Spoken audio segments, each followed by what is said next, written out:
죽여서 상당히 무선 마이크 사용 감도라든지 또 위치라든지 오늘 특별하게 저한테 생소한 게 이렇게 느껴집니다. 보시면 뭐가 좀 바뀌었나요? 왠지 모르게 죽여서 상당히 훨씬 더 넓어 보이고 좀 더 이렇게 신자분들하고 좀 가까워 보이고 제 느낌이 좀 그런데요. 좋습니다. 제가 추천을 떠난 지 3개월 남짓 됐는데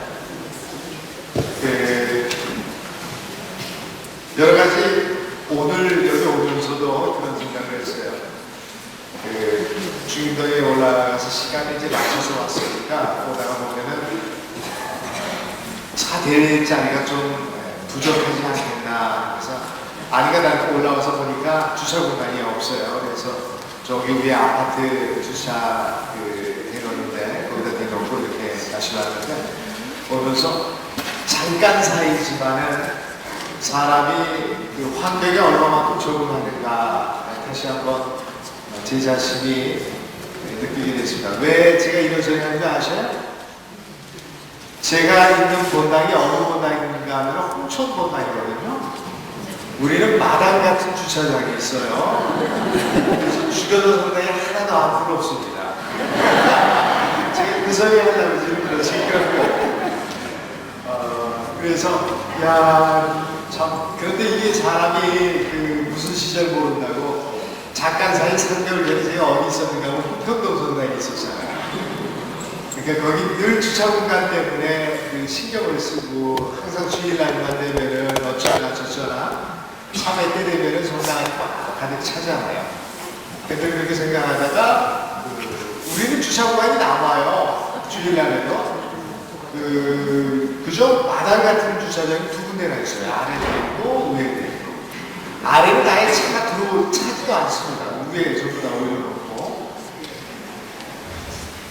왜 갑자기 제가 오자마자 이렇게 엉뚱한 소리 나고 주차장 이야기부터 하는지 모르겠어요. 좋습니다. 오늘 여러분들 성탄 축제 기간 중에 이렇게 다시 만나서 그죠? 춘천 지역은 제가 얼마 전까지 있었던 지역이기 때문에 보통 여러분들 지금 이렇게 이야기하면서 눈들 맞춰보는데 다들 이렇게 윙크 하시는 분들이 많이 있어요. 그죠? 늘 잘 아는 우리 교우분들이라서 마치 고향집에 온 듯한 그런 느낌이에요. 어제 저녁에 어떤 신자분 한 분이 두 분이죠. 홍평동에서 왔어요. 저 홍천에 와가지고 저녁에 차 한잔 이렇게 하는데 사제관에 와서 앉아있더니 한 10분 정도 지나니까 여기가 저기 홍평동 사제관 같아요. 이제 그런 소리 하는 걸 제가 들었습니다. 사람들 서로가 느끼는 정감의 차이나 그런 것들이 우리로 하여금 이렇게 만든 것 같습니다. 다시 한번 여러분들 만나뵙게 돼서 참 기쁘다는 말씀 드리고 시작기도하고 시작하도록 하겠습니다. 성부와 성자 성령의 이름으로 아멘. 오늘 시작기도는 제가 한 2년 전에 우연히 어떤 상본을 하나 얻었어요. 그 뒤에 있는 기도문 가지고서 하겠습니다. 특별히 노인들에 대해서 나이 많으신 어르신들에 대해서 기도하는 기도문입니다. 그들을 기억하는 기도문인데 특별히 노인들, 나이 드신 분들, 도와주는 사람들, 그들에게 참으로 감사를 표하는 그런 기도문입니다. 행복하여라 내 걸음 떨리고 손저림을 이해하는 사람들. 행복하여라 내 귀를 기울여야 남의 말을 알아들을 수 있다는 것을 아는 사람들. 행복하여라 내 눈이 침침하고 내 정신이 더디다는 것을 아는 사람들. 행복하여라 내가 커피를 엎질렀을 때 못 본 채 해주는 사람들. 행복하여라 하던 일을 멈추고 유쾌하게 웃으며 잠시 나와 말동무가 되어주는 사람들. 행복하여라. 그에게 오늘 2번 하셨어요 라고 말하지 않는 사람들. 행복하여라. 지난날 추억을 되살아나게 해주는 사람들. 행복하여라. 내가 사랑받고 존중받으며 외톨이가 아님을 일깨워주는 사람들. 행복하여라. 내가 십자가를 지고 간 힘이 붙여 힘들어하고 있다는 것을 아는 사람들. 행복하여라. 아버지 집으로 돌아가는 길을 애정어린 마음으로 편하게 해주는 사람들. 인자하신 하나님 아버지, 당신의 아들 예수 그리스도를 저희의 구세주로 주셔서 저희들 모두 기뻐하며 이 성탄 축제를 함께 보내고 있습니다. 성탄 축제의 마지막 날, 특별히 오늘 우리 교우분들과 함께 당신께서 이 땅에 우리들 모두에게 따라야 될 모범으로 보내주신 사도 바오로, 그분의 독행, 또 그 사도 바오로 같은 삶을 살고자 하는 사람들의 성덕을 함께 이야기하고자 이 자리에 모였습니다. 저희들 모두의 마음에 당신의 지혜의 빛을 비춰주시어 당신께서 저희들 모두에게 일러주시는 바를 온전히 느끼고 또 저희 지성을 통해서 온전히 그것을 깨달을 수 있도록 이끌어 주소서. 또한 저희 의지에 특별히 강복하셔서 저희들 모두가 느끼고 마음으로 느끼고 머리로 깨친 바를 실제 삶으로 이해할 수 있도록 굳은 의지력, 결단력을 또한 허락해 주소서. 이 모든 기도 당신의 아들 우리 주 예수 그리스도를 통하여 비나이다. 아멘. 성부와 성자와 성령의 이름으로 아멘.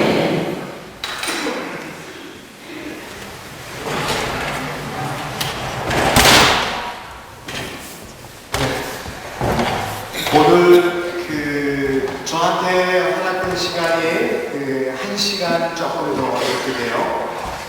무슨 이야기를 우리 신앙들하고 함께 나눌 수 있을까? 특별히 사도 바오로를 맞이해서 사도 바오로의 성경 가운데 제일 먼저 우리가 함께 생각해야 될 거 한 가지 말씀을 드리고, 또 실제 그와 같은 삶을 사신 이 시대에 우리가 정말 본받아야 될 한 분을 여러분한테 소개하면서 우리들 삶 속에서 우리들 각자가 주님께서 어떤 선택을 하셨고 또 어떻게 살아야 하는지 같이 한번 생각하고 이야기 나눠보도록 하겠습니다.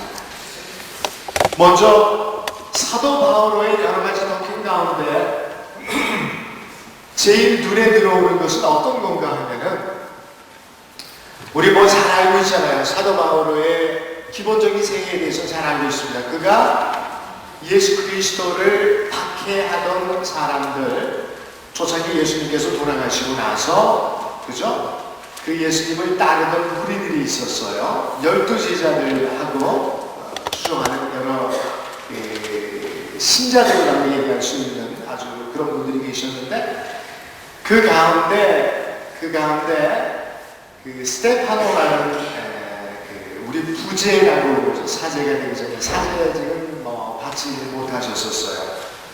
그 스테파노가 최초의 순교자가 되는데, 그 순교자 사람들 모두가 스테파노가 얼마 전에 죽은 예수 그리스도를 증언하니까 그 스테파노를 끌어내다가 이제 돌로 쳐 죽이려고 합니다. 왜냐하면은 지금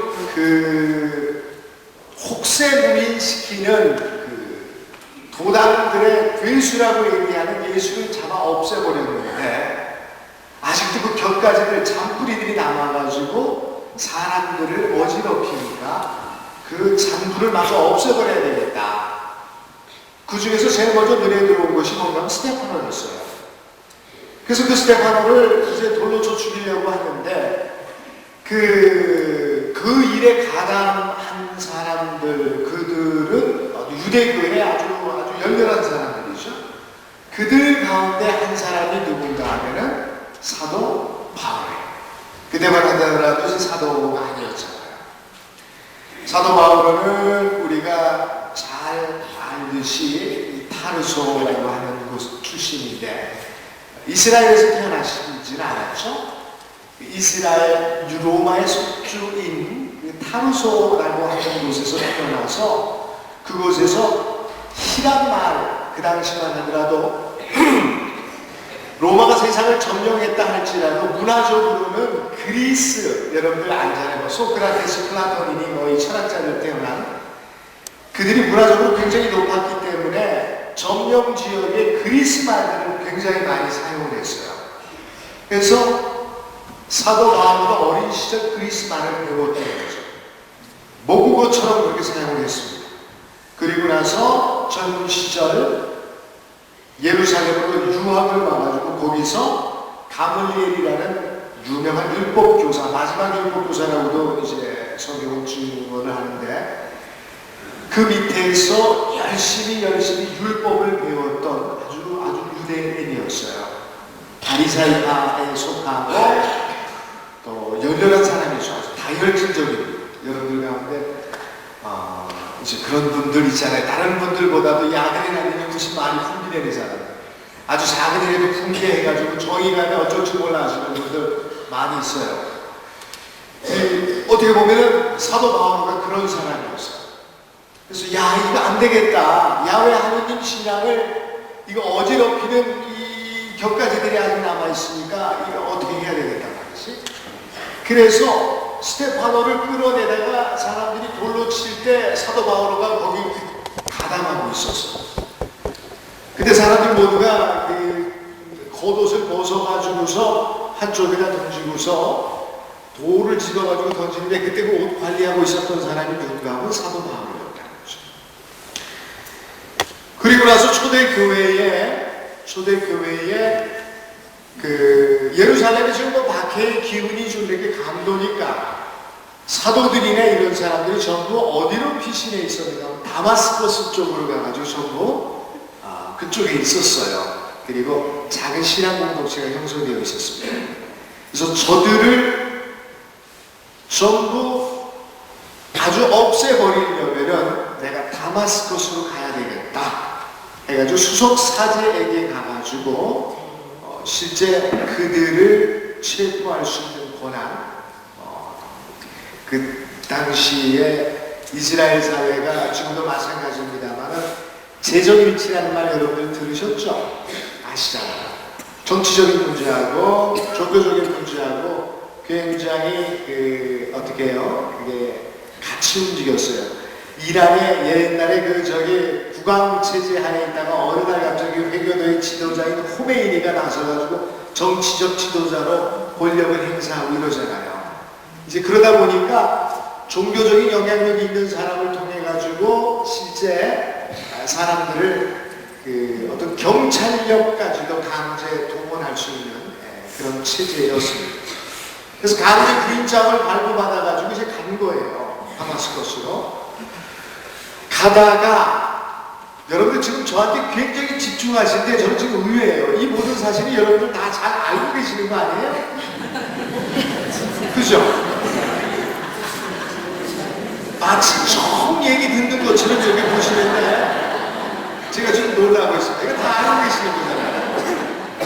그 다마스커스로 가다가 이제 병사들하고 같이 가다가 말에서 이 사도 바울가 갑자기 하늘에서 떨어지는 빛을 봅니다. 그래서 말에서 떨어져요. 그래서 주변에 있는 사람들도 다들 그 빛을 봤는데 그 다음에 음성은 사도 바울만 듣습니다. 사도 바울가 여러분 지금 제가 하는 얘기에 사도행전이 나온 얘기예요. 이렇게 보니까 사람의 모습을 한 사람이 있는 거예요. 당신은 누구십니까?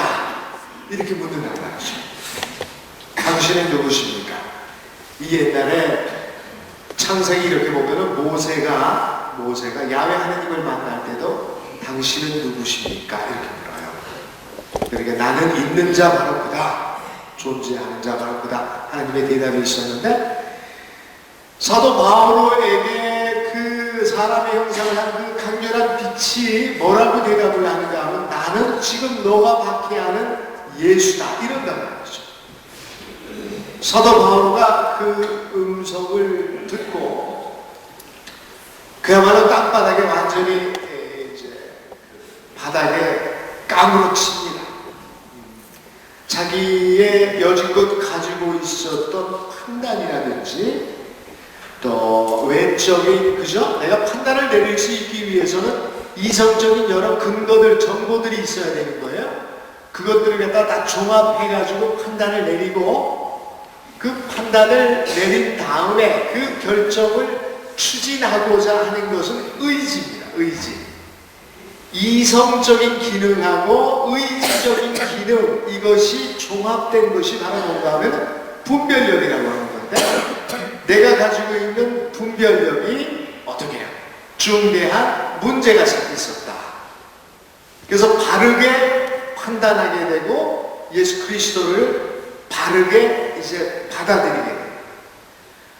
예수님께서 특별히 사도 바오로 그 내적인 회개, 아주 그냥 정면으로 아주 바뀌어지는 건데, 그 회심을 보다 확실히 하기 위해서 또 그 사건, 그 모든 것들이 사도 바오로에게 뭐 잊혀질 수 없는 또 그 뭐 본인에게 있어서 그 회심 사건의 아주 강렬한 인상으로, 그 결과로 어떻게 남는가 하면 사도 바오로가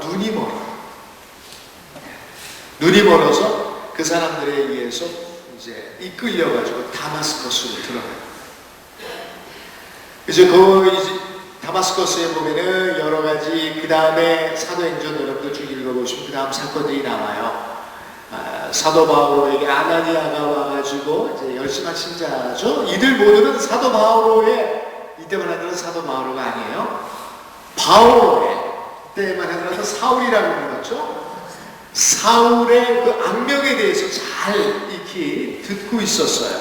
저 사람이 우리를 못 살게 지금 굴고 있고, 또 우리를 박해하기 위해서 이곳에 온다는 사실도 알고 있었고, 근데 기도 중에 사도 바오로에게 가라는 말을 듣고 의아해했습니다. 그러나 그 성령의 이끄심에 따라 사도 바오로 와가지고 눈에다가 손을 얹어서 기도하자 비늘 같은 것이 떨어지고 사도 바오로는 다시 보게 되었다. 근데 보게 된 것이 뭐 여러분들 이 생물학적으로 침침했던 눈이 다시 밝아져서 보게 된 그런 것도 있지만, 내면으로 이제 바르게 예수 그리스도를 보고 판단하게 되죠. 그 계속해서 사도행전 내용을 보면 사도 바오로가 바로 어디로 가는가 하면 사도들을 만나지 않고 아라비아로 가요. 아라비아로 가가지고 정확한 시간은 모릅니다. 일정 시간을 내적으로 어떻게 보면 피정의 기간이라고도 볼 수 있어요. 그게 몇 개월이 됐는지 몇 년이 됐는지 그건 잘 몰라요. 그리고 나서 다시 돌아와가지고 본격적으로 어떻게 해요? 본격적으로 예수 그리스도를 알리기 위한 전도 여행을 시작을 합니다. 안티오키아를 통해서 뭐 키프로스 쪽으로 가가지고 바르나바를 만나고, 또 어떻게 해요? 저쪽으로 올라가서 뭐 셀추키 안티오키아 쪽으로 해가지고 1차 전도 여행, 2차 전도 여행을 할 때는 마르코를 또 데리고 가죠. 복음사가 마르코. 중간에 다퉜는지 마르코는 중간에 다시 돌아와요. 뭐 사람이 살다 보면 그런 일이 있죠. 주교님하고 신부님하고서도 언짢은 일이 있을 수 있잖아요. 마찬가지예요. 그리고 나가지고 하는데, 사도 바오로 한 사람이 여러분들 에베소, 고린토, 우리 많이 있잖아요. 사도 바오로서가. 또 뭐가 있죠? 예? 로마서도 있고 데살로니가 있죠? 여러 가지 그 서간이 다 있는데, 그 모든 것들이 사도 바오로가 가는 데마다 신앙의 공동체를 어떻게 해요? 만들잖아요. 만들고 또 다른 곳으로 가서 또 이렇게 전도하다 보면은 갑자기 이상한 소리가 들리는 거예요. 아니, 내가 만든 고린토 교회에서 신자들이 서로 치고받고 야단이고 서로 미워하고 그 다음에 해서는 안 될 그런 아주 나쁜 범죄를 범하고 있다 그러니까 사도 바울은 야 이러면 안 된다 하면서 그들한테 타이른 편지를 씁니다. 그 편지의 내용들이 다 무슨 고린도 전서니 뭐 무슨 서니 이게 되는 거죠. 뭐 그 고린도 전서 13장 여러분들 잘 알잖아요. 사랑은 언제나 오래 참습니다. 친절합니다. 무례하지 않습니다. 성내지 않습니다. 불의를 보고 기뻐하지 않고 진리를 보고 기뻐합니다. 모든 것을 바라고 모든 것을 뭐 참아내고 그 굉장히 아름다운 구절인데 실상 그 구절의 편지 내용이 그들에게 같다는 얘기는 뭐죠? 그들이 사랑의 생활을 하지 못했다는 거예요. 그러니까 타일러주려고 사랑은 언제나 오래 참는 거다. 이러이러해야 된다. 그게 우리들 모두에게 그야말로 주옥 같은 주님의 말씀으로 우리에게 지금 남아있는 거죠. 여기서 생각해야 될 거는 뭔가 하면은 정말 놀라운 거는 사도 바울로 한 사람이 유럽 전체를 복음화시켰다는 거예요. 그렇잖아요? 여러분들 지금도 유럽 사람들이 지중해를 중심으로 전체 세계가 온 세상이라고 여기고 있거든요. 그들에게 있어서 신앙의 씨앗이 떨어져서 그 중세의 신앙의 꽃이 필 수 있었던 것은 사도 바울입니다. 사도 바울이 없으면 그렇게 못했을 거예요. 뭐 그렇다고 해서 다른 사도들의 역할이 반감되는 것은 아닙니다만 사도 바울은 그렇게 중요한 사람이라는 거죠. 보세요. 교회 안에 6월 29일이 무슨 주일이죠? 베드로 바울로 주일인데 12사도가 있는데 왜 앞으로 그 베드로 사도 제일 수익권을 지닌 그 사도인데 그 옆에 바오로를 같이 덮였어요. 여러분들 지금 베드로 광장에 가면은 한쪽 옆에는 베드로 상이 있는가 하면 한쪽 옆에는 칼을 들고 있는 바오로 상이 있습니다. 베드로만큼 그만큼 비중을 무게감 있는 성인으로 온 교회가 그를 추앙하고 있는 거죠. 세상 따지고 보면은 바오로 사도는 12사도 안에 들지 않았어요. 그렇잖아요? 12사도가 아니에요. 그럼에도 불구하고 바오로를 사도로 교회가 인정을 합니다. 여러분 우리가 지금 오늘날 평신도 사도직 하면서 우리도 역시 주님으로부터 파견받은 사도다라고 하지만은 원래의 의미의 사도는 12명밖에 없어요. 그 사도.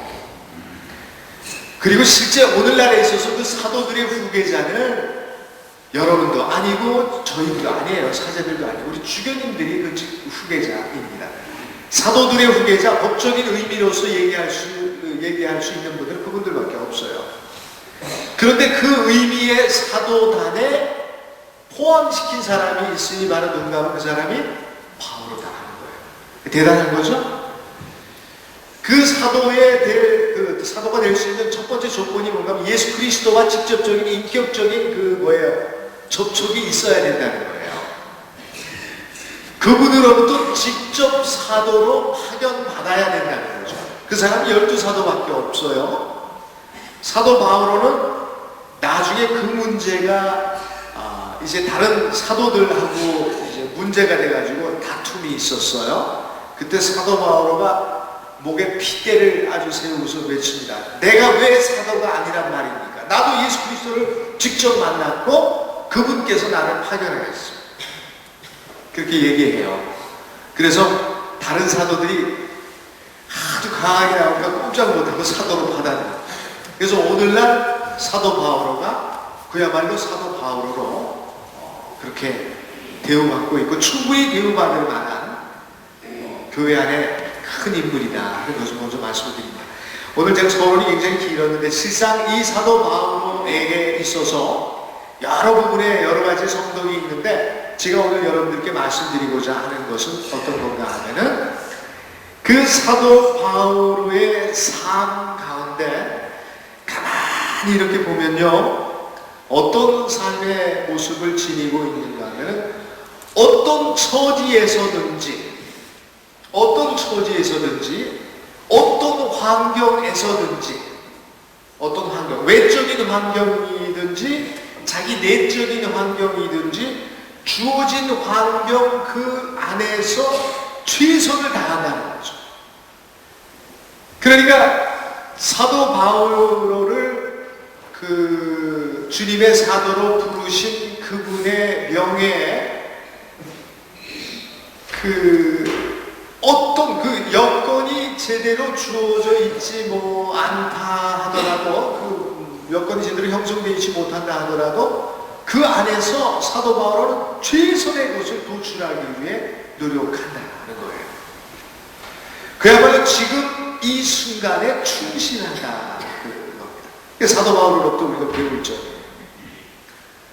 어떤 순간에서든지 내가 하는 일들 그거에 대한 애달픔이 있어요. 아쉬움이 있어요. 그것을 내가 마저 다 하지 못하고 어디론가 주님의 뜻에 따라서 움직여야 된다는 그 애달픔이 있어도 그 일에 연연하지 않고 하나님의 온전히 충실하며 또 다른 일을 맡기는데 거기에 그야말로 올인하는 사람이 사도 바울이다.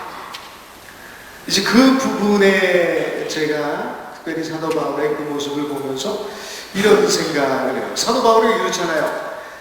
항해를 해도 그렇고 그 다음에 아테네 신전 앞에서도 그렇고 감옥에 갇혀서까지 신자들한테 편지를 써가지고 그 여건, 그 굉장히 그 열악한 여건 하에서도 사도로서의 역할을 충실히 다 수행을 해나간다는 거예요.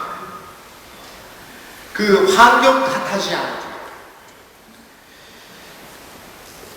제가 가끔 가다가 이렇게 누워서 전에 특별히 제가 보좌신부 때 그런 생각을 했었어요. 지금은 얼마나 잘못된 건지 제가 아주 절절히 깨닫는데 내가 만일 나중에 본당 신부가 된다면 나는 이렇게 하겠다. 그다음 또 본당 신부가 돼서도 시골 본당에 전에 이제 갈말 본당에 갔을 때 나에게 정말 이러이러한 외적인 조건만 갖추어지면 나는 날아갈 거란 말이지. 나는 어떻게 할 텐데 아직까지 나의 시기가 안 왔다. 이런 생각들을 가지고 있었단 말이죠. 이게 얼마나 이게 철없는 생각인지 몰라요. 죽을 때까지 그 시기는 오지 않습니다. 외적인 여건이 언제 죽을 때까지 그 마련되지는 않아요. 보호자면 보호자할 때 그때 그 순간에 최선을 다해야 되고 그 환경이 내게 있어서 주님께서 나를 부르신 이유예요. 그 환경 속에서 내가 살아가야 되는 거죠. 사도로서, 사제로서. 우리 신자분들에게도 제가 이제 가끔가다 우리 본당에서도 그래요. 이번에 이제 대부분 임원들이 이제 개편이 되고 사목회장님도 이제 바뀌고 뭐 이렇게 됩니다. 어떤 분들에게 넌지시 한번 말을 건네요. 저기 저 본당에서 이번에 뭐 좀 하셔야 되지 않겠어요? 뭐 하면은 신부님 저는 아직 제 때가 안 됐습니다. 내가 뭐 조금 더 여건이 되면 언젠가 이렇게 하겠습니다. 그때가 오지 않아요. 그때가 오지 않습니다. 본인이 때가 됐다고 하더라도 그거 시켜주지도 않아요. 그 말이 내게 떨어지면은 그것은 하나님의 뜻입니다. 하나님이 이 순간에 나를 필요로 해서 그렇게 나를 불러주시는 거예요. 어떤 여건 하에서든지 우리는 최선을 다해서 살아가야 돼요. 그런 분 중에 한 분을 제가 오늘 소개시켜 드리려고 그러는데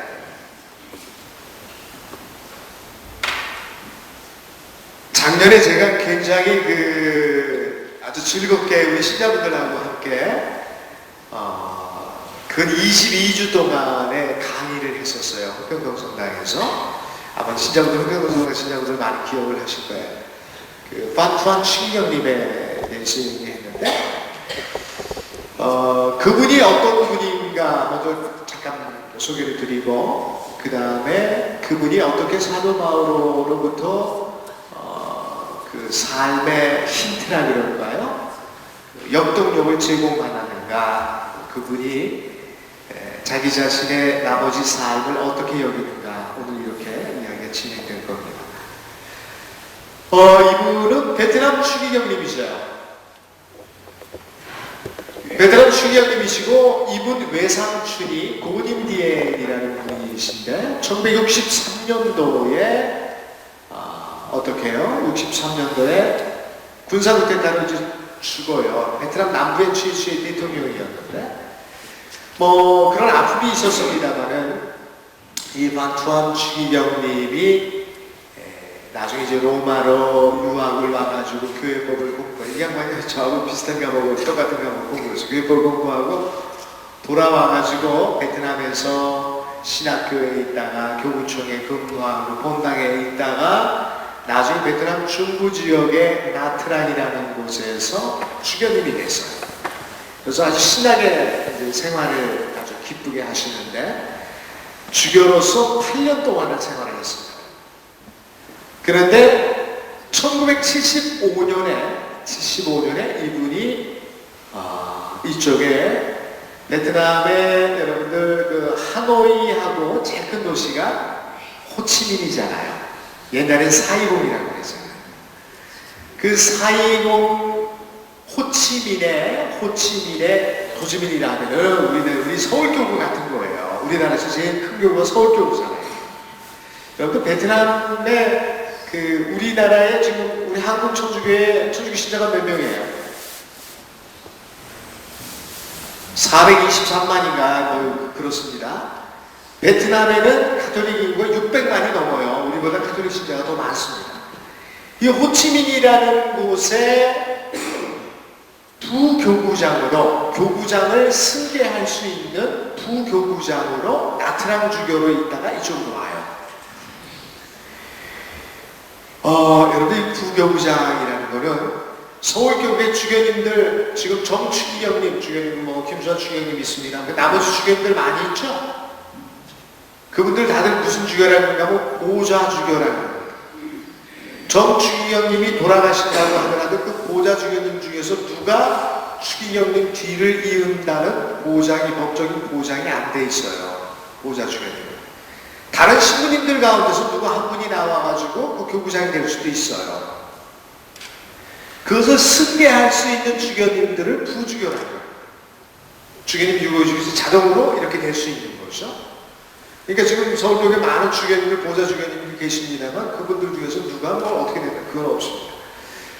아무튼 사이공, 이 호치민이라는 도시에 어떻게 하는가 하면은 교구장을 승계할 수 있는 부교구장으로 이분이 75년, 50년 6월달에 오십니다. 문제가 이제 발생한 것이 이제 사회주의 정권이잖아요. 이들이 자기들이 제거한 그 다음에 정치적으로 끊임없이 경계의 대상이 되는 그 가문의 하나가 종교적인 영향력을 크게 행사할 수 있는 호치민에 앞으로 교구장이 될 자리에 온다는 것은 이들에게 있어서 큰 어떻게 뭐예요? 아주 두통거리였어요. 그래서 이걸 어떻게 할까 하다가 이제 제거해야 되겠다 이렇게 됩니다. 그래서 이 하루는 1975년 8월 15일이에요.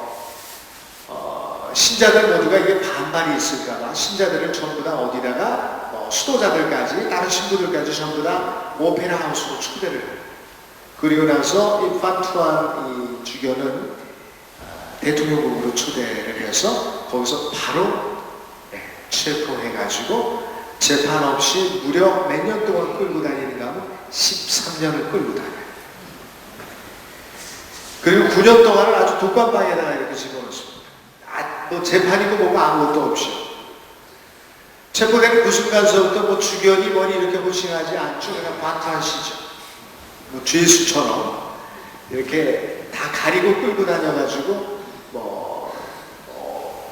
본인이 어디인지도 장소도 몰랐어요. 자, 그런데 제가 왜 이 말씀을 드리는가 하면은 이분이 그렇게 체포가 되어서 옮겨갈 때 어디론지 모르지만은 하나님께서 정말 나를 인도해 주실 거다라고 하는 그 믿음에는 변함이 없었습니다만은 시간이 조금 지나면서 엄청난 고통을 본인이 느꼈다고 이제 적고 있어요. 자기가 이제 적은 그려보면은 내가 사랑하는 신자들을 보지 못한다는, 더 이상 볼 수 없다는, 그 다음에 내가 여기서 그냥 죽고 마는 것 아닌가. 내가 지금 짓담한 건물도 있는데, 내가 지금 추진하고 있었던 평신도 단체들 이런 것들도 있는데, 뭐 주교님이니까 사업들이 많이 있을 거 아니에요. 그리고 또 예비자들도 이렇게 양성해야 되고, 교리교육 내가 지금 이 모든 게 지금 어떻게 되는 건가 하고서 너무도 이제 괴로워했었다라고 하는 거예요. 그리고 감옥에서 나는 더 이상 그 어떤 것도 이제 할 수 없는 처지가 되었구나. 손발이 다 묶여 있어서 내가 뭘 어떻게 하겠는가. 뭐 손발이 묶여 있지는 않겠죠. 감옥 안에다가. 그러니까 제가 여기 표현이 그렇습니다. 그 어떤 것도 할 수 없다라고 이제 본인이 여겨져 있는, 뭐 본인이 그렇게 느끼고 여기는 그런 상태에 난 떨어져 있다는 거예요. 그 순간에 이분을 스치고 지나가는 내가 도대체 뭘 어떻게 할 수 있을 것인가 하다가 바로 이분에게 영감을 줬었던 분이 바로 누구냐면 사도 누구요? 바울이라. 감옥에 있으면서도 편지를 썼다는 거죠. 그래서 그곳에서부터 편지를 쓰기 시작을 했어요. 종이란 종이는 전부 가져다가 깨알같이 글을 써가지고 바깥으로 내던져서 쿠왕이라는 7살짜리 꼬마가 그걸 받아서 매일매일 받아가가지고 집에서 집안 식구들이 필사를 해가지고 신자들 공동체에다가 전해주고요. 그 내용들이 베트남 바깥으로 나와가지고서 그분이 그 감옥에 있는 동안에 바깥에서 책자로 출판이 되기로 했습니다. 2000년도에 11개 국어로 그게 바깥에 그때까지 이렇게 됐었어요. 근데 뭐 지금은 더 많은 언어로 이렇게 됐겠죠. 그 어려운 그 와중에서도 하나님께서 내게 지금 이 주교인 나에게 주신 그 소명은 바로 이 자리다라고 이렇게 느끼는 거예요. 감옥에서조차. 그분이 어떻게까지 얘기하는가 하면은 실제 호치민 교구에서 그분이 교구장, 부교구장으로서 느꼈던 실제 산 기간은 몇 개월은 안 돼요. 그래서 거기에서의 추억거리는 그렇게 많지는 않습니다. 오히려 중부지방 나트랑의 교구장으로서 8년 있으면서 느꼈던 추억이 굉장히 많이 있는데, 어느 날 몇 년 뒤에 이렇게 끌려다니다가 어느 지하 감옥에 본인을 독감방에 넣는데, 거기서 저녁 때 이렇게 들으니까 무슨 소리가 들리는가 하면 종소리가 들리더라는 거예요.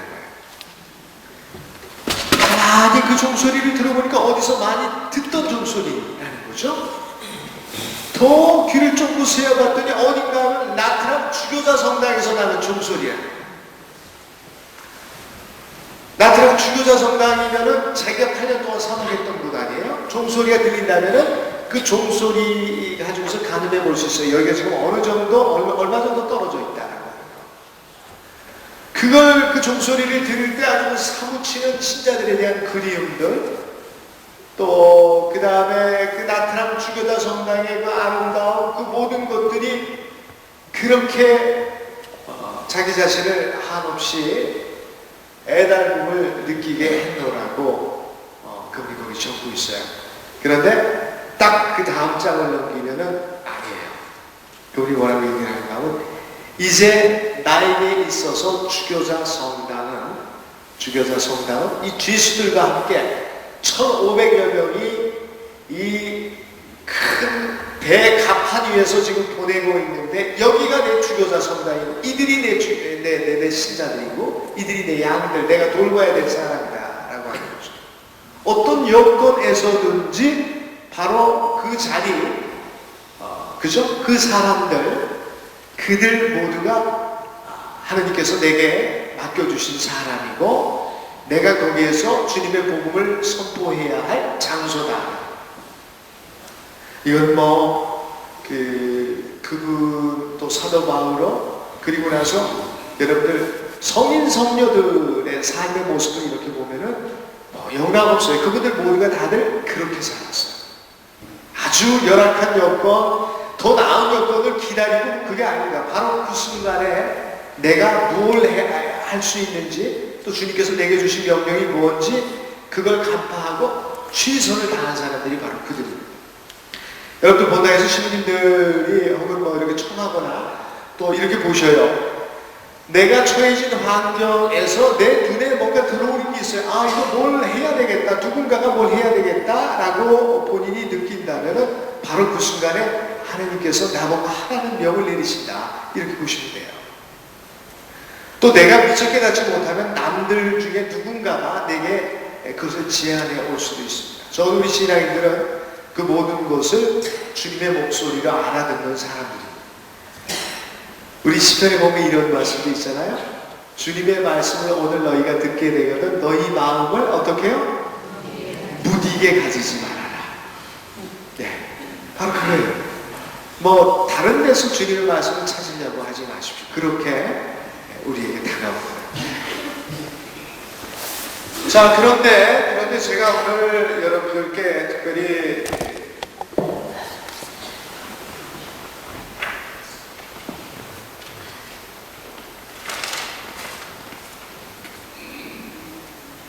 말씀드리고 싶은 그 내용은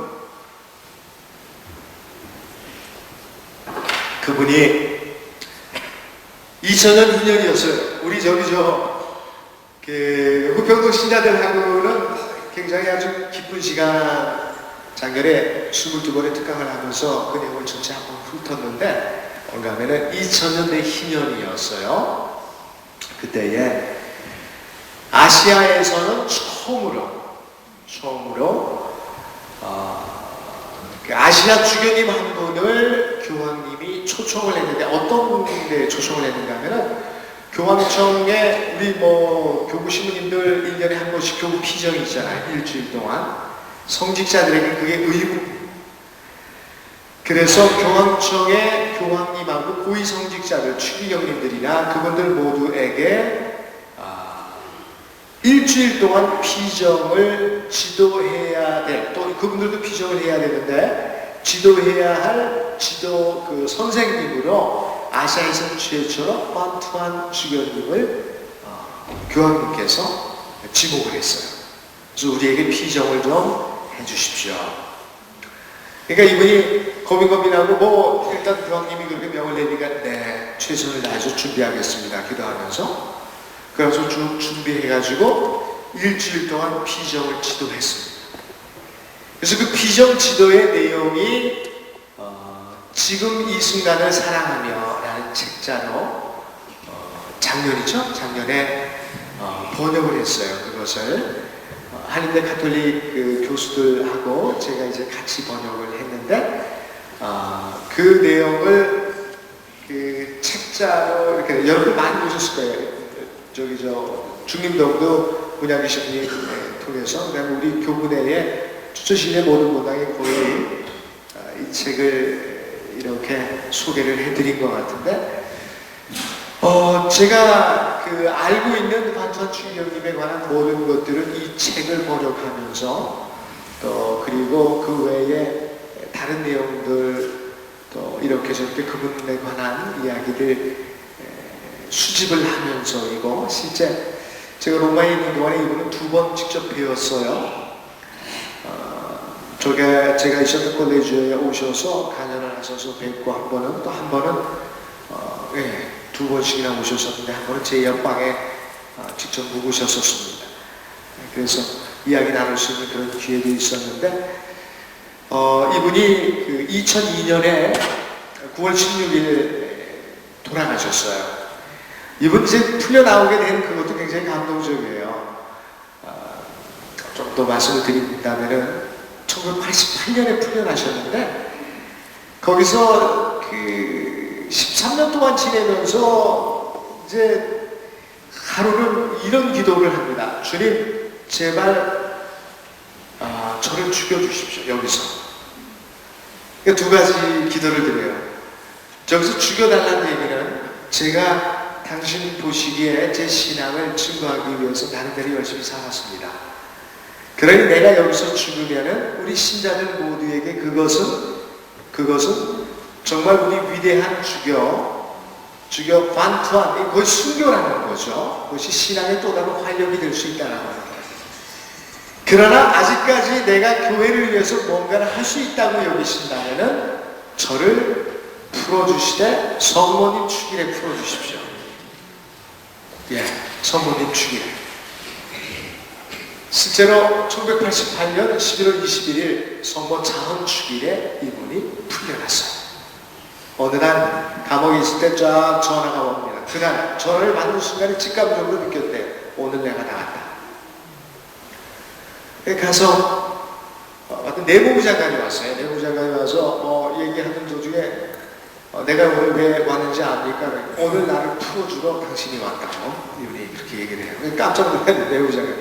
의지는 맞는데 그러나 이 서류나 모든 것들이 이게 하루 만에 되는 게 아닙니다. 저는 한 일주일 정도 시간이 걸리는데 오늘은 안 되겠습니다 라고 하니까 아닙니다. 당신은 오늘 나를 분명히 풀어줄 거라고. 그날 풀려요.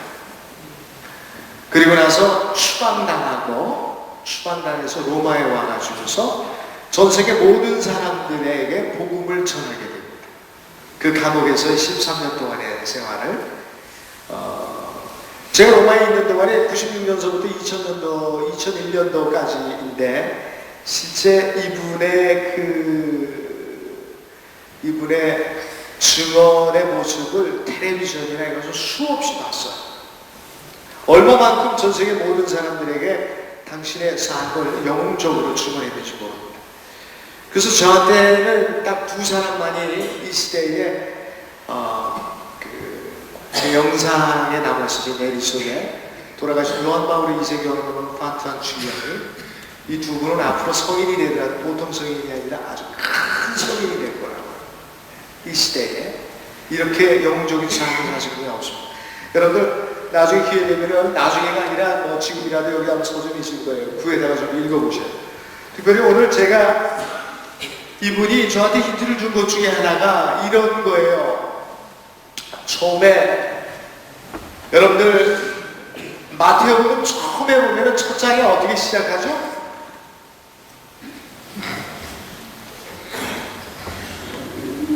성경 쓰시잖아요. 마태복음 처음에 보면 이렇게 해요. 그리스도의 족보, 다윗의 자손이시며 아브라함의 자손이신 예수 그리스도의 족보. 아브라함은 이삭을 낳고 이삭은 야곱을 낳았으며 야곱은 유다와 그의 형제들을 낳았다. 유다는 타마르에게서 페레츠와 제르를 낳고 페레츠는 헤츠론을 낳았으며 헤츠론은 람을 낳았다. 람은 암니나답을 낳고 암니나답은 나우손을 낳았으며 나우손은 살몬을 낳았다. 예수 그리스도의 족보에 관한 내용이 쭉 나오잖아요. 여러분 이거 읽을 때 보면 굉장히 지루하죠. 누가 누구를 낳고 누가 누구를 낳고 내가 알 게 뭐야. 말 이상한 말들 읽으려고 이렇게 보면은요 제대로 잘 읽어지지도 않아요. 전에 그 신학교에서 성서 공부하고 이러면서 그 내용들이나 이런 것들을 충분히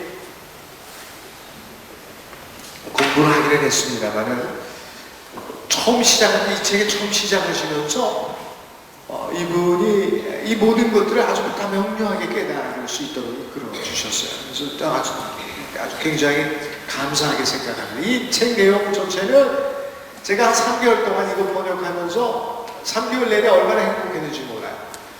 하루에 4시간, 5시간 잠자는 시간 외에 본당에서 활동하고 그러다 짜투리 시간 10분, 20분 나도 올라가가지고 그거 작업하고 그랬었어요.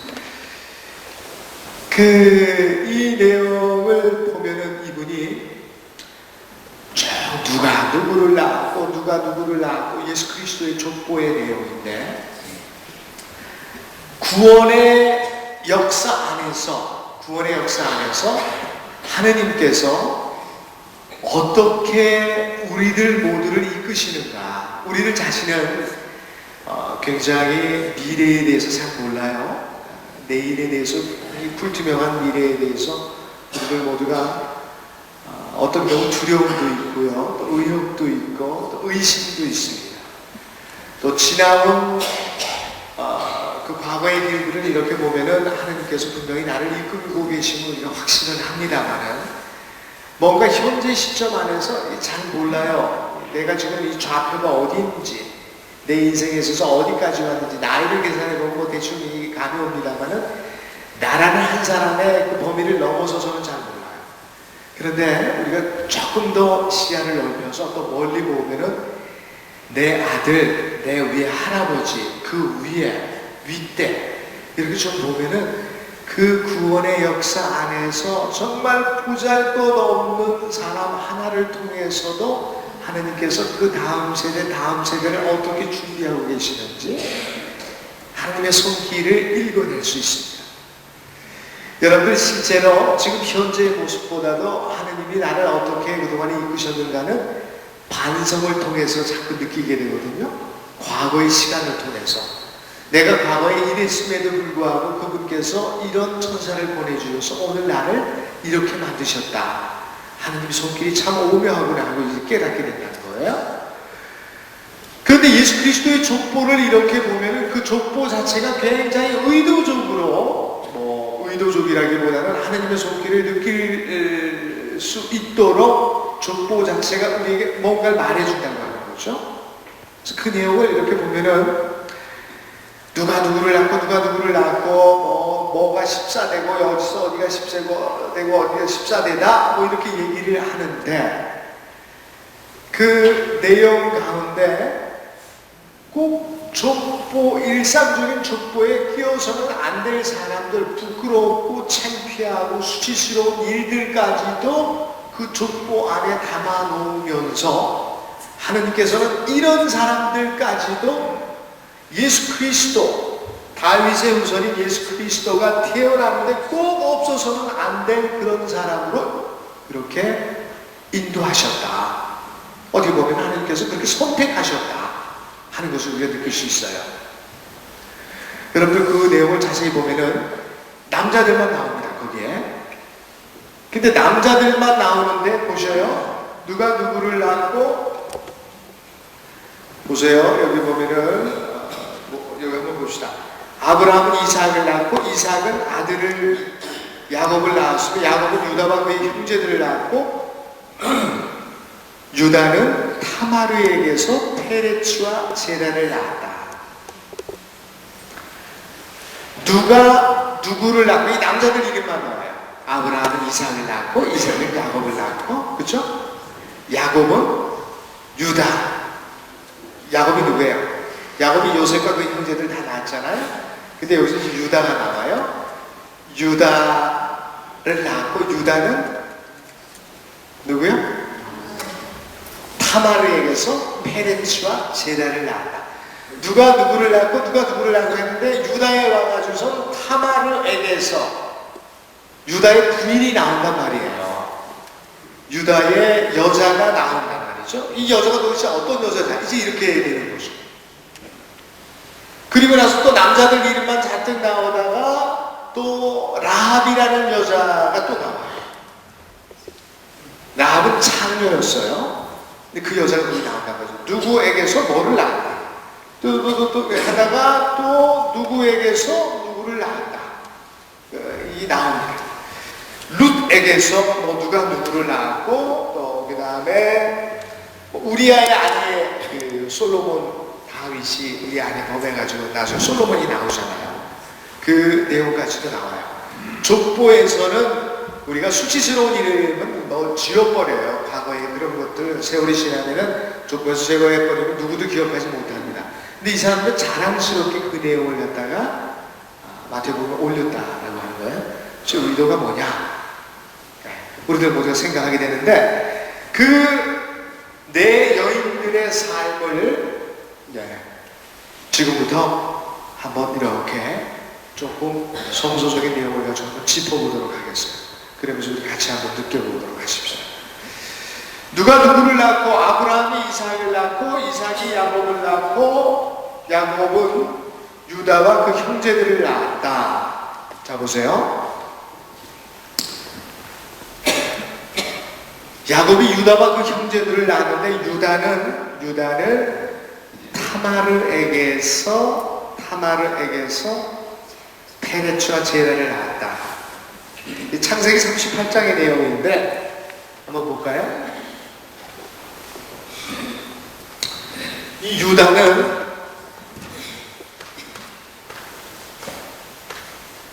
보세요. 우리가 기억이 나는 게 아브라함이 이삭을 낳고 이삭이 야곱을 낳고 야곱이 12형제를 낳았어요. 그죠? 그 중에서 야곱이 특별히 마음에 들어 있었던 사람이 누군가 하면은 누구였었죠? 요셉이었어요. 요셉. 아들 중에서. 요셉이 꿈쟁이라 그러잖아요. 꿈을 잘 해석하고 그랬어요.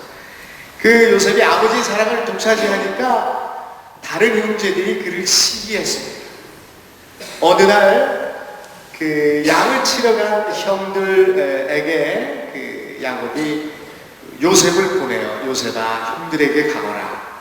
가서 형들에게 내가 이러이러한 소식을 너한테 줄 테니까 전해라. 그리고 이제 그 양친이 형들에게 이제 갔더니 형들이 모여서 야, 저기 저 꿈쟁이가 온다. 저놈의 자식 저거 저 아버지 사랑을 독차지하는데 저거 없애버리자. 뭐 이렇게 된 거예요. 그래서 요셉을 물 웅덩이에다 집어 던집니다. 그때 그 맏아들이 루벤이라고 있어요. 이 루벤이 저기 저 속으로 그렇게 생각합니다. 저 요셉만큼 죽이지만큼 말아야 되겠다. 그렇게 그래서 물 빈 웅덩이에다가 이제 집어넣고 이쪽에서 음식을 먹고 있는데 저쪽에 무슨 이스마엘 상인들이 지나가요. 속으로 그렇게 생각합니다. 야, 저기 저 이스마엘 상인에게 팔아넘겼으면 좋겠다. 그래서 웅덩이 와보니까 그 사이에 다른 사람들이, 다른 대상들이 구해내가지고 요셉을 그 이스마엘 상인들에게 팔아버립니다. 그래서 나중에 이집트로 넘어가요. 우리 뭐 대략 그 얘기는 알죠? 이집트에 와가지고 나중에 재상이 돼요. 재무부 장관이 돼요. 이스라엘에는 기근이 들어서 형들이 전부 이쪽으로 내려왔어요. 여기 와가지고 뭐 먹을 게 없나 곡식 얻으러 왔는데 이때 이들이 그 요셉을 못 알아보는데 요셉이 형들에게 나중에 자기 자신을 밝히게 되고 감동적인 호응을 하게 됩니다. 이때에 그 예수 그리스도의 족보에 보면은 당연히 제가 볼 때는 요셉이 그 다음에 아버지 야곱의 대를 이어야 되는데 요셉이 아니에요. 유다가 그 12아들 중에서 유다가 지팡이를 진 이제 야곱이 마지막 죽기 전에 그 축복을 12아들에게 내려주는데 유다 너는 지팡이를 진 그 나의 아들 너 다리 사이에서는 왕자가 떠나지 않으리라 이렇게 예언을 합니다. 이 유다가 수아라는 여자가 이게 가나안 여자인데 이 수아라는 여자가 혼인을 해서 여기서 이게 굉장히 재밌는 얘기인데 엘과 오난과 그 다음에 셀라죠. 엘과 오난 셀라 아들을 셋을 낳습니다.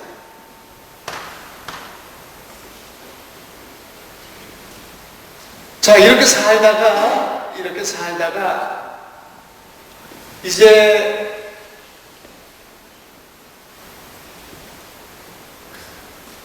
에르가 첫 번째 아들인데 이 에르를 장가를 보내요. 장가를 보내는데 그 여자가 이름이 뭔가 하면 타마르라는 여자예요. 살다가 아이를 낳지 못하고 이 에르 첫 번째 아들이 죽어요. 여러분들 신약 성경에 보면은 어느 날 바리새인이나 율법학자들이 예수님에 와서 질문을 하죠. 어떤 여자에게 하면서 저 여자가 첫 번째 남편은 아이가 없어서 죽어서 두 번째, 또 세 번째, 네 번째 형제들하고 혼인을 했어요. 그럼 나중에 죽어서 누가 그 여자의 남편이 되겠습니까? 뭐 이런 질문을 하는데 꼭 그런 경우예요. 첫 번째 아들 에르가 죽었습니다. 그러니까 아들 없이 죽으니까 이 아이를 승계를 해야 되기 때문에 아이를 낳아야 되기 때문에 타마르를 오난에게 또 오난이 타마르를 취하게 해요. 형수를 취해서 아이를 낳아 이제 후세를 보려고 하는데 이 오난이 못된 짓을 합니다. 성전에서 이런 얘기를 해서 안 됐습니다. 여러분 오나니즘이라고 얘기 아시죠? 영어로 오나니즘이라고 하면 남자들 소위 말해서 자위행위 그거와 비슷한 걸로 아시면 돼요. 그 행위를 하는 도중에 수태를 못하게 정액을 바깥으로 쏟습니다. 오나니. 그래서 뭐 그 오나니즘이라는 말이 여기서 생겨, 이 사람 이름 때문에. 그래서 결국은 하나님의 눈 밖에 나서 이 오난도 어떻게 죽습니다. 셀라는 아직 어려요. 유다가 생각해보니까 야, 이 여자가 하나 들어와가지고 내 자식들 다 죽여버리는 거야. 뭐 이렇게 되는 거예요. 이 셀라마저 이렇게 줬다가 큰일 나게 할 것 같아요.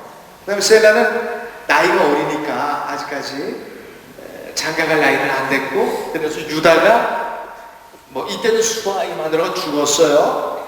타마르를 어떻게 고향으로 보냅니다. 얘야, 아직까지 우리 셀라가 크지 않았으니까 고향에 가 있다가 내가 크게 되면 너를 불러서 다시 혼인을 시켜주마. 타마르가 어디로 가는 줄 아세요? 고향으로 가요. 친정으로 가가지고서 이제 기다립니다. 세월이 흐르고 이 유다의 처인 수아가 죽고 셀라가 컸음에도 불구하고 타마르를 부르지 않으니까 타마르가 왜 시아버님이 나를 안 부르시나? 빨리 나가 아이를 낳아서 빨리 그 집안의 가게를 이어야 되는데, 이렇게 생각을 하고 있었습니다. 어느 날 유다가 양털을 깎으러 딴 사람 양털을 깎으러 이 타마르 그 친정 있는 곳으로 가요. 타마르가 그 소식을 들었어요. 그래가지고 과부 복장을 벗어버리고 잘 차려입고서 길가에서 성전 그 신전 창녀처럼 이렇게 행세를 하고 있습니다. 길을 가다가 이 유다가 타마르를 그 웬 여자를 보고서 마음이 동해요. 마음이 동해서 그날 저녁에 타마르를 취합니다. 취할 때 이렇게 얘기를 해요. 내가 먼저 이제 내가 오늘 너하고 같이 자야 되겠다. 그러니까 쉽게 한번 얘기하면, 그래서 타마르가 화대로 뭘 주시겠습니까? 염소 새끼 한 마리를 주겠다. 근데 염소 새끼 지금 어디 있습니까? 지금은 없다. 그러면 담보로 당신이 가지고 있는 인장과 줄과 지팡이를 저에게 주십시오. 좋다. 그래서 하루 종일 잡니다. 그러고서 돌아왔어요. 타마르는 이때 뭐하면 임신을 해요. 나중에 유다가 이제 돌아와서, 지금 자기 며느리인지도 몰랐어요. 그리고 나서 돌아와서 좀 있다가 얼마 지난 다음에 이상한 소리가 들려요. 아니, 며느리가 말이지 창녀짓을 해가지고 벌써 애를 배가지고 배가 불러 나오고 있다고 하니까 이 유다가 무슨 장난을 해요. 저런 몹쓸 년을 봤나? 당장 끌어내다가 돌로 쳐 죽여라! 이렇게 된 거예요. 그러니까 타마르가 뭐라고 얘기를 하는가 하면은 전가를 보내서 내 뱃속에 든 아이는 이 지팡이와 인장과 줄의 주인의 아이입니다. 그걸 딱 보고 유다가 딱 무릎을 칩니다. 내가 며느라기를 부르지 않았더니 이렇게 나에게 보복을 하는구나. 결국 타마르를 더 이상 가까이 하지는 않았습니다만 죽일 수는 없잖아요. 여기서 난 아들이 페레츠와 제라의 쌍둥이를 낳습니다. 페레츠와 제라. 여러분들 지금 제가 왜 이 얘기를 하는가 하면, 이 페레츠와 제라, 그 다음에 페레츠가 누구를 낳고 누가 누구를 낳고, 여기서 나온 사람이 누군가 하면 예수님이에요. 이게 지금 이런 그 집안의 가계를 가지고 있는 겁니다, 지금. 이제 계속 조금 더 나가보면요. 유다는 다말에서 페레츠와 제라를 낳고, 그 다음에 첫 번째 그 페레츠는 헤츠로를 낳았으면 헤츠로는 람을 낳았다. 람은 암미나답을 낳고, 암미나답은 나호선을 낳았으면 나호선은 살몬을 낳았다. 살몬은 라합에게서 보아지를 낳고. 자, 이게 지금 계속해서 이제 내려오는 거예요. 살몬이라는 사람이 어떤 사람인가 하면은, 자, 이 사람들이 쭉 이렇게 내려오다가 에집트에 들어가가지고 이제 종살이를 하잖아요. 종살이를 하고 이제 거기서 그 모세가 이제 이끌고 나와요. 이끌고 나오다가 모세가 가나안 땅을 바라보다가 모세가 죽습니다. 모세의 후계자가 누구죠? 여호수아가 이끌고 가나안 땅으로 이제 들어가는데, 가나안 땅으로 들어가기 전에 그 예리고라고 하는 아주 엄청난 고성이 있어요. 도시가 고도죠. 굉장히 오래전부터 형성되어 있는 아주 큰 방비가 잘 된 도시입니다. 이 예리고를 통과해야지만이 요단강을 건너서 가나안 땅으로 들어갈 수 있는데, 예리고가 방비가 잘 된 도시니까 야, 이거 쉽게 들어갈 수가 없었던 거예요. 그래서 여호수아가 정탐꾼을 내보냅니다. 정탐꾼 둘을 내보내는데, 이 정탐꾼이라고 하는 게 군인들이잖아요. 와가지고 예리고에 와서 이제 온갖 정보를 수집해가지고 이제 전쟁을 하려고, 이스라엘 사람들이 가나안 땅으로 들어가기 전에 예리고를 없애버리려고 이제 그렇게 정보를 수집하러 와가지고 어디로 들어가는지 아세요? 예리고에 들어가자마자 이 원래 군인들이라고 하는 사람들이, 여러분들 역전에 가가지고 그 아가씨들 있는데 기웃기웃 하는 사람을 누군가 한번 봐요. 주말에 다들 머리 짧은 군인들이에요. 이 군인들이 들어간 곳이 어딘가 하면은 창녀집에 들어가요. 제일 가기 아마 편한 집이었나 봅니다. 라합이라는 창녀집에 들어가요.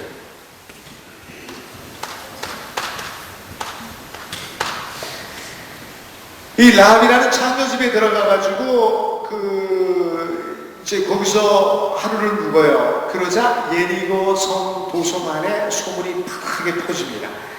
라합이라는 창녀집에 이스라엘의 정탐꾼들이 들어왔다라고 하는 그 소문이 퍼져요.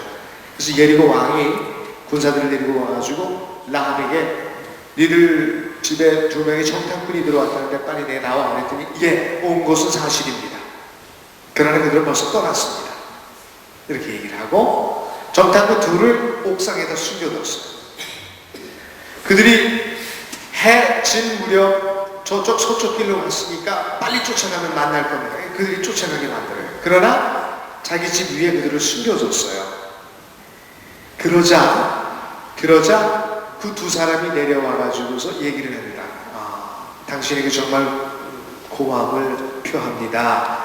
이제 우리 이스라엘군이 쳐들어올 텐데 그때 당신과 당신 가족들은 전부 이 집에 머물러 있으시오. 그리고 지금 라합이 예리고 성벽에 붙어있는 집에 있었다라고 하는데, 그 창문을 통해서 밧줄을 타고 그 2명을 탈출시켜 주는데, 우리 이스라엘군이 쳐들어오는 날 이 창문에다 진홍색 줄을 걸어두시오. 그럼 그게 사인이라는 거죠. 이 집안에 있는 사람들만은 우리가 해치지 않겠습니다. 실제로 이스라엘 군인이 들어와가지고 싸그리 없애버려요. 예리고 사람들. 단지 라합의 집에 들어 있었던 사람들만이 살아남습니다. 그 라합과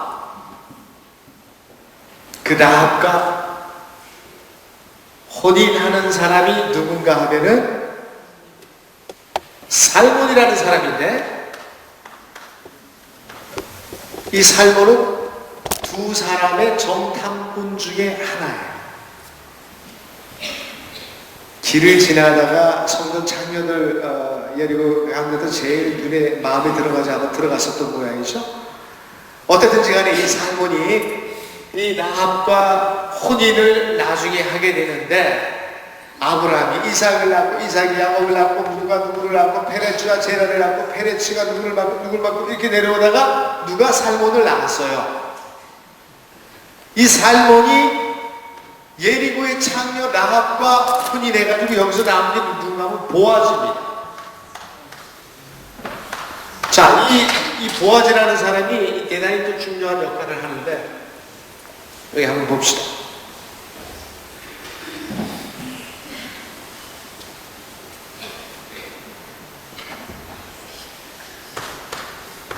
보아즈.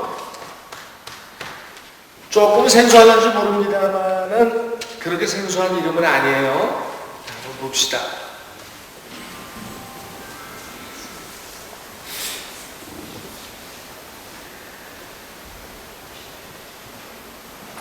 여러분 룻기라고 아시죠? 창세기, 출애굽기, 레위기, 민수기, 신명기, 그 다음에 판관기, 룻기, 사무엘, 왜 이렇게 나오죠? 판관기, 룻기, 사무엘, 열왕기, 역대기, 지금 순서대로 제가 하는데 그렇게 나와요. 거기 룻기라고 나오는데 룻이라는 여자는 이방인입니다. 자, 한번 봅시다.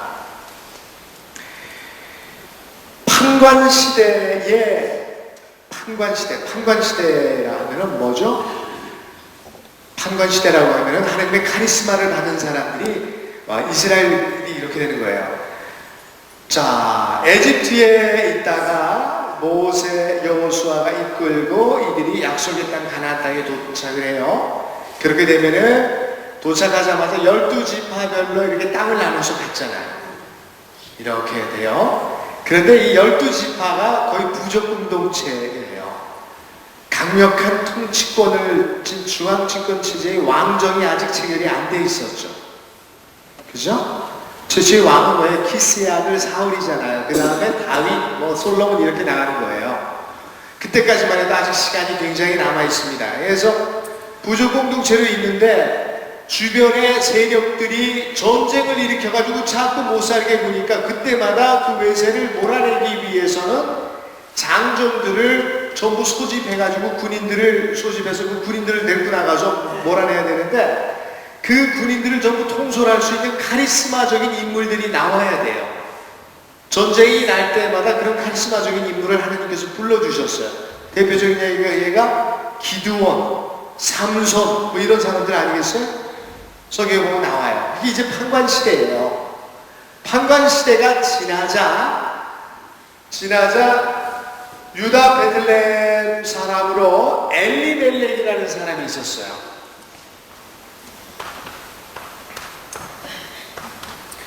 이 가게가 복잡한 것 같으면서도 굉장히 재밌습니다.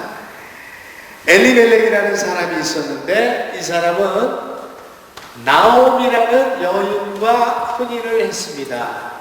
나옴이라는 여인하고 예루살렘에 사는 사람이에요. 혼인을 하고 살다가 예루살렘이 기근이 들었어요. 그러니까 이들이 모압 지방으로, 유대가 아니고 모압 지방으로 이주를 해요. 이주를 해서 사는데 모압 지방에 가가지고 마흘론 두 아들을 낳아요. 마흘론과 킬륜이라는 아들을 낳습니다. 여러분들 그냥 이렇게 보시고 나중에 성서 읽을 때 눈여겨 한번 보셔요. 자, 엘리멜렉과 나오미 이 두 유대인, 예루살렘에 사는 유대인이 기근이 들어가지고 모압 지방으로 갔는데 모압 지방에 가가지고 마흘론과 킬륜 두 아들을 낳아서 살게 되었다. 근데 이 두 아들을 그 모압 지방의 이방인 여자, 모압 여자와 혼인을 시켜줘요. 여기서 아르파라는 여자하고 그 다음에 룻이라는 여자, 킬련은 룻, 마흘은 아르파 이렇게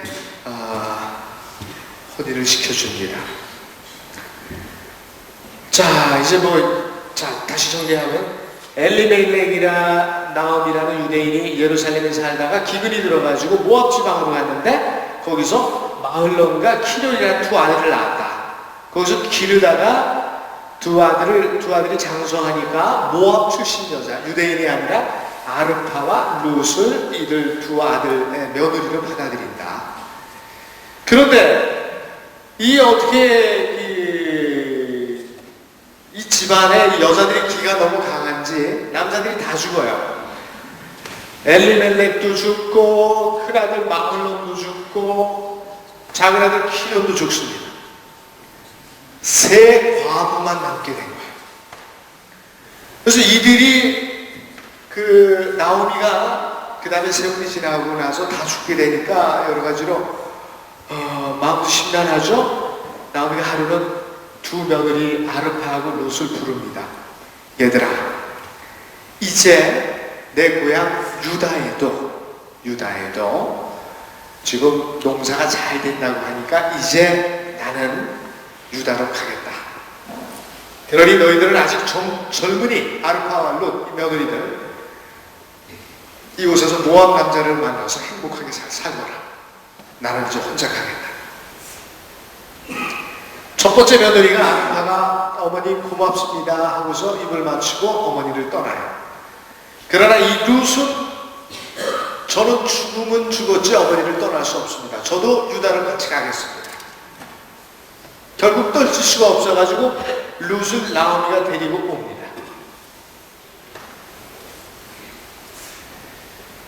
룻을 나오미가 이제 룻을 데리고 와가지고 이제 고향집에 와서 이제 그 두 여자가 그 당시 얼마나 어려웠겠어요. 신분적인 어려움도 있었고 했는데 그 남의 집 타작마당에 그 떨어진 볼이라도 주워가지고 연명을 하고자 이렇게 하는데 이 룻에게 특별히 잘 해주던 제3가가 하나 있었는데 그 제3가가 누가 하면 이 보아즈였어요.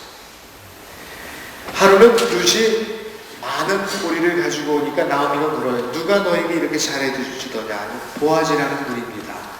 그랬더니 나오미가 뭐라고 얘기를 하는가 하면 보아즈는 우리의 집안으로서 여러분들 그 구약 성경 이렇게 읽다 보면 여러 가지 우리가 그 제대로 잘 듣지 못했던 생소한 개념들이라도 고엘이라는 말이 나와요. 고엘.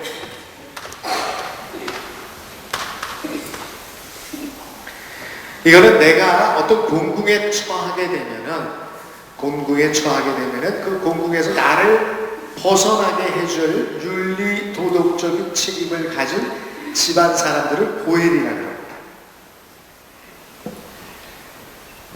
이 고엘이라는 개념은 나중에 신학적으로 발전해가지고 우리 죄인들, 죄악 속에 허덕이는 우리를 구원해줄 구세주라는 개념으로 발전하게 돼요. 예수 그리스도는 우리의 고엘이 되신 분이다. 이렇게까지 가능해집니다. 자, 이런 공경에 처한 우리를 구원해줄 고엘 가운데 한 분이 바로 누구냐 하면 이 보아즈다. 그러니 나오미 시어머니가 이 룻을 이제 탑니다.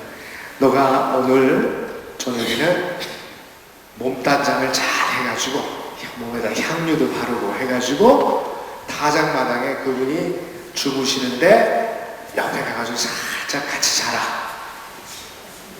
잠결에 보아즈가 옆에 웬 여인이 있는 걸 알게 돼요. 당신이 누굽니까? 그러니까 자초지종을 얘기해요. 보아즈가 첫눈에 반합니다. 아, 좋소. 그럼 내일부터 내가 합법적인 절차를 거쳐서 당신을 아내로 맞아들이겠습니다. 해서 이렇게 룻을 아내로 맞아들여요. 보세요.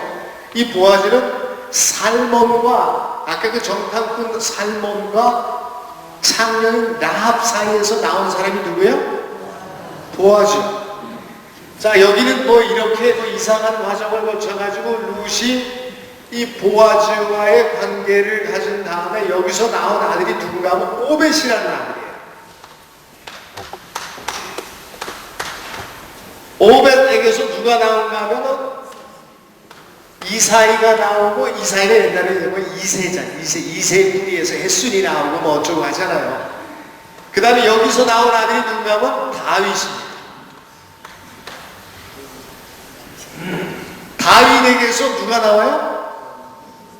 제가 오늘 얘기하고 싶은 마지막 여인입니다. 솔로몬이 나오는데 솔로몬이 나오는 과정이 드라마틱하죠. 다윗이 어느 날 임금이 돼가지고 왕궁을 거닐고 있었는데 어떤 여인이 목욕하는 모습을 보게 됩니다. 괜히 그 욕종이 아주 발동을 해요. 그래서 그 여인을 저에게 불러다가 취해요. 그리고 나더니 그 여인이 기도를 합니다. 임신을 했습니다. 여인을 알고 봤더니 누구예요? 자기 수하의 우리아라는 장수의 아내예요. 야, 이거 큰일 났구나. 우리아를 불러드립니다. 전설의 우리아. 술을 진탕 먹여가지고 저녁에 들어가서 집에 들어가서 자기 하나 하죠. 근데 우리아가 안 들어가요.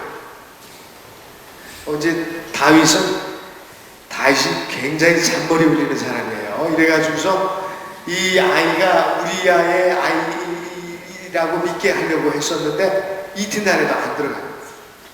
그래서 결국은 이때 그냥 완전히 이 발상의 이 다윗, 여러분들 그 사무엘기 쭉 읽어보면은 다윗이라는 사람이 보통 지략가가 아니에요. 정략적으로도 얼마나 약삭 빠른 사람인지도 몰라요. 구약성경에 보면 아주 좋은 이야기들도 많이 나와 있습니다만은 인간적으로 또 신앙인이에요. 또 참에도 빨라요.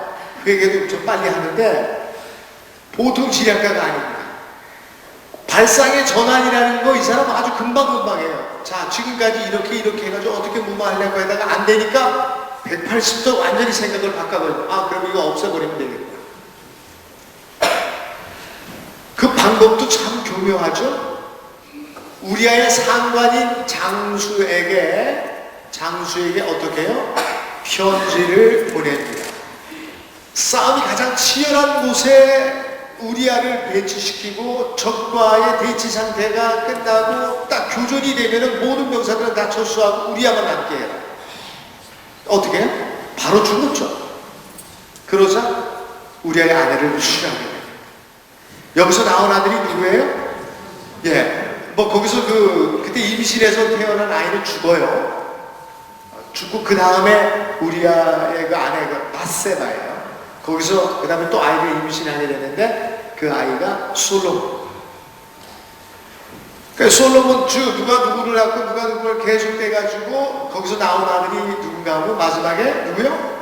요셉입니다. 요셉이 누구예요? 예수님의 양부죠. 구약 성서 안에 다윗의 후손에게서 어떻게 구세주가 나리라라고 하는 예언이 이렇게 성취가 되는 거죠.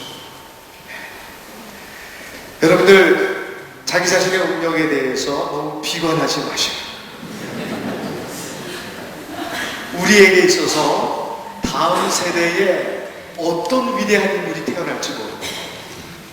주님께서 역사 안에서 우리를 이렇게 인도하고 계십니다. 그런데 이 여인들의 모습들을 하나같이 이렇게 보면은 그 순간에 하느님과 만났을 때, 그때 하느님의 목소리를 들었을 때, 그때 빨리 알아차린 여인들이 그 순간을 놓치지 않은 사람들이에요. 거기에 응답을 해낸 거죠. 지금까지의 과거의 삶을 절연하고 새로운 삶으로 넘어가는 사람. 우리의 삶이 아무리 힘든다 할지라도, 아무리 어렵다 할지라도 지금 이 자리에 함께 하신 모든 분들은 주님 말씀 따라서 주님의 목소리를 듣고 지금 사는 사람들입니다. 여러분들에게 또 다른 주님의 명령이 또 어떻게 내릴지 몰라요.